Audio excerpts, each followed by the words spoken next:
I have been meaning to do this video for a while. And honestly, while it might feel a little contradictory, this, to me, is the perfect environment to have this conversation with you, the audience. This is your Kickstarter detox. This is my petition, my plea, my advocacy for not going all in on board games in general, not drowning yourself in this hobby in a way that'll make you feel burnout or resentful or make you lose the love that you're currently experiencing. You see, myself and a lot of people that get into this space, should have been phrased the other way, a lot of people that get into this space, myself included, go through this journey with board games. We fall in love, get ambitious, start spending money, finding titles, getting promised new games to play. And I'm not alone in that journey. I love getting new projects. In fact, I just unboxed this monstrosity around me. Just got all of these ancient titles, these Kickstarter exclusive editions from somewhere here in the community. And I don't think you need it all. So, I want to have this conversation with you about Kickstarter, about my experience with it for the past 5 years, about encouraging you to approach it from a responsible position, not get bought up into the hype, into every campaign that has to happen, and not burn yourself out, because I want you to have a sustainable experience within our space, not one that regurgitates and recycles a series of people time and time again, and introduces someone and has them spend all of their savings in 6 months and then just exhaust themselves in the hobby space. I'm not alone in this journey. I've talked with so many people who have backed every project that's came out for a period of time until they realize that they're 2 years away from receiving their copies and, honestly, at a point where they're not playing the stuff they already have because they buy games at the same time. We get excited about the idea, the miniatures, the exclusives, the artwork, the new game that's going to be the perfect game for us. And it's just not necessary. I was able to get my hands on all of this post-Kickstarter-ish. It might cost you a little bit more, take you a little bit more time to find. You might have to not have every single deluxe exclusive miniature. And I think that's okay. I also think it's okay to be patient. I think it's okay to take your time with this hobby. And I think it's okay to back some Kickstarters. So, let's have this conversation. And I know I'm a bit of a hypocrite on this. It's hard not to be. I love this space and I work in this space. And those two things combined have made it so that I can justify an expenditure on board games in the Kickstarter hobby space in a way that most people can't and shouldn't. But I was right there with you before this channel started. And I burnt myself out as well, and I drowned myself on Kickstarter, and I wish there was a video out there that would have said this to me. You're okay. Take a moment. This is your Kickstarter detox. Trust me, I know. The brand new shiny thing looks incredible. But let's really take a step back and evaluate the principles around what you're investing in. Okay? Where you're putting your money. This game probably won't get to you for a solid 1 to 2 years. What is life going to be like then? Right? Are you going to have a different family? Are you going to have, or in addition to your family, are you going to have moved someplace, a new job, a new career? How are your finances going to be? Are you going to be playing board games with the same group in the next 2 years? What's going to shift and change, and how likely are you to be able to table whatever it is you're currently backing?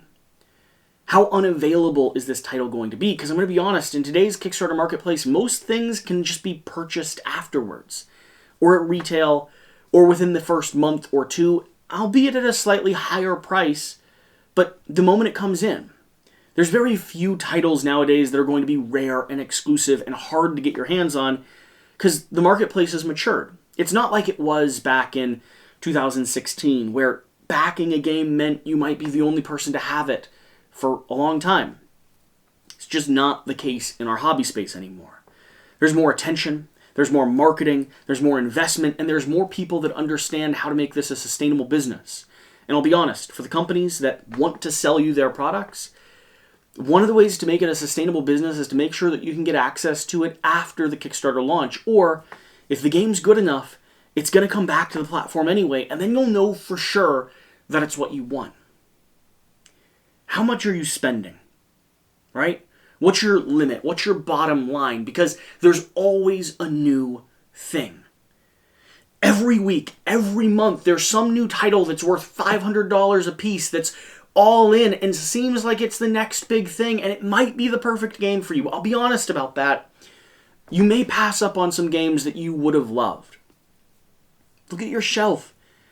How many games do you have that you currently love that you're not playing? For myself, it's so many. What's your budget? What's your limit? 1 big project a year? 3 big projects a year? Everyone has their own financial parameters, but you do need to establish some guide rails for yourself, some principles to follow by. Do you back at $1 to see if you want to add it in the pledge manager? How much content do you consume to decide if a game is going to be right or wrong for you? When do you make that determination? Who do you ask for advice or advisory and trust their opinion? Your wife, your partner, your husband? Who is it that is guiding you on this journey, that is standing beside you, that is countering how exciting this space can be? Because the promise of what you think a game will become is almost sometimes more satisfying than the actual game is. How many games have you received from Kickstarter? If the answer so far is 0, you need to hold the brakes immediately. If the answer is a collection, a few, a good number, how many have you played? How many have you enjoyed? How many gave you what you thought it would when it arrived? And yeah, some of them will. And maybe you've been perfect. And if you have, this video isn't for you. But if you've been let down, disappointed, felt like you had your legs ripped out from under you, or if you haven't touched some of the games that you've backed, get those to the table first. You're living on this idea of a promise of what's to come when the reality is there's plenty of games that already exist in our ether around you that you should be playing. So many that come to retail, so many that are already available, so many selling at bookend prices at your local Amazon or gas station or thrift shop. Yeah, this hobby's great. Miniatures are so cool, right? How many miniature games do you actually need or play? How many do you already own? How many campaign games are you actually going to make your way through? And are you tricking yourself into thinking that in 5 to 10 years you'll have the right game group, you'll have the right environment, you'll be retired from work?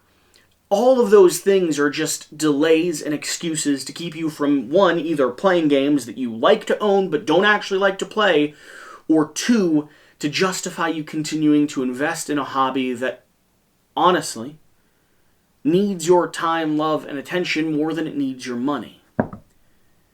Now, I'm not saying I don't want you to back Kickstarter projects. That's not what this is, but I do want you to detox from it. And come back to this video when you feel like you need another conversation, because this hobby wants you to consume. It just does. It wants you to spend money. It wants you to invest in something that's coming. And some amazing games have been created because of that. But it wants everyone to do that. It's okay eating you up. It's okay spitting you out. It's okay with you getting exhausted after 6 months. It's okay and relishes the idea of you spending $2,000 to $5,000 to $10,000. It wants you to consume.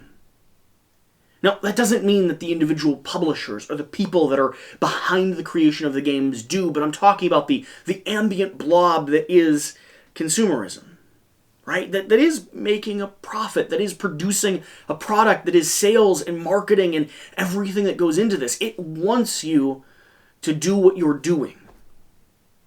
Stop for a second. Breathe for a moment. Back campaigns at $1 and give yourself time to decide if you want to commit. Wait till the pledge manager to decide if you want to go all in or not on a project. And yes, back some things all in. But put restrictions on yourself, limitations on yourself, and dear God, if you're in debt, If you've got a credit card bill that's racking up, if you're barely able to make ends meet, stop backing games, period. I'm not telling you you can't enjoy this hobby. I'm not telling you that you shouldn't have the right to play and experience and just have the new shiny things, but this is not the way that you should tie up your money for the next 2 years. Buy games you can play now if you don't have the finances to explain why you're putting $500 under a rock for 2 years. That's the reality of this. Your cash on hand is the most valuable thing you have. It's not good if it's just living in a bank or tucked underneath your bedsheet. It doesn't do anything for you, and inflation devaluates every step of the way.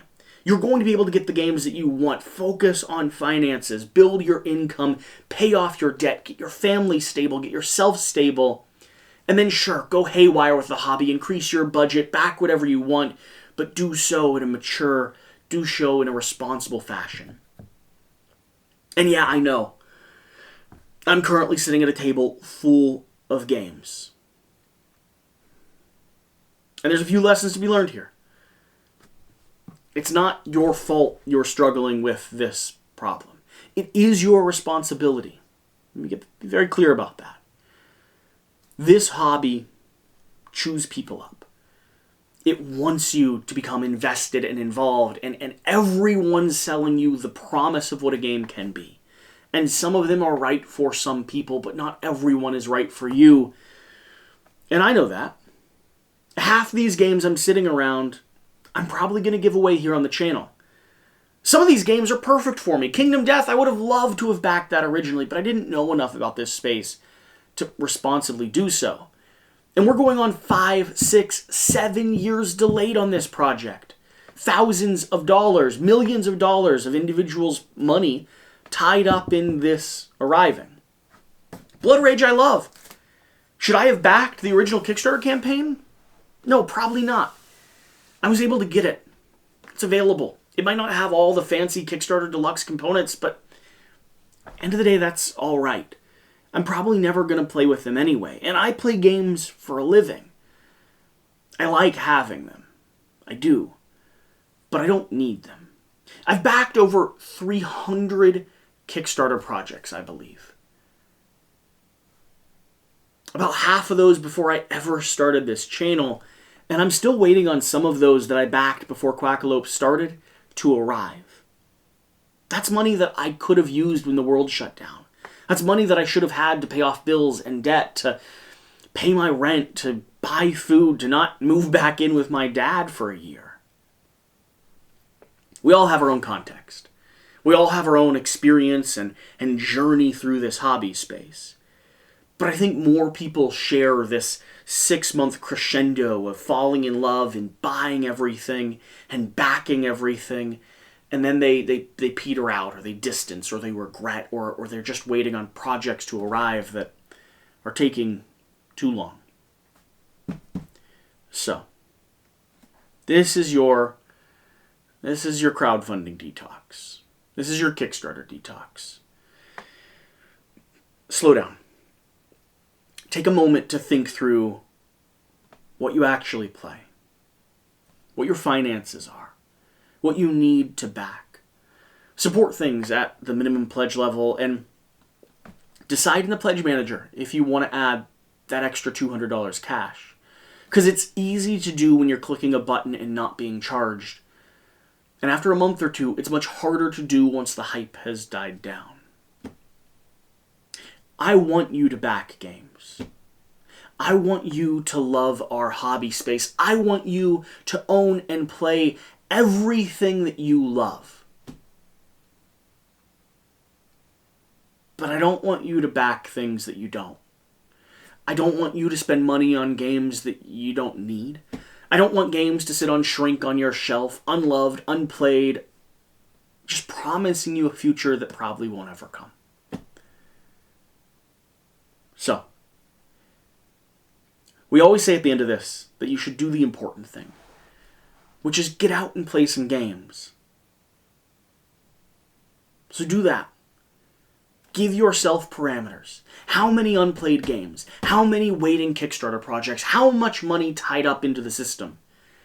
When do you stop? When do you cross your line?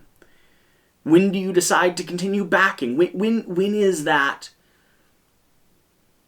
You have to know when that is. So, thank you for joining me. Thank you for being here. Hopefully that was helpful. All I'm doing is yelling at myself 4 or 5 years back. So, and I'll probably be watching this in about 6 months and probably again in about a year. Because I think we all need, from time to time, just a little detox. 1 month without drinking liquor. Right? Alright. I'll see you next time. Whatever the case, whatever you do, remember to do the important thing. Get out and play some games. We'll see you next time.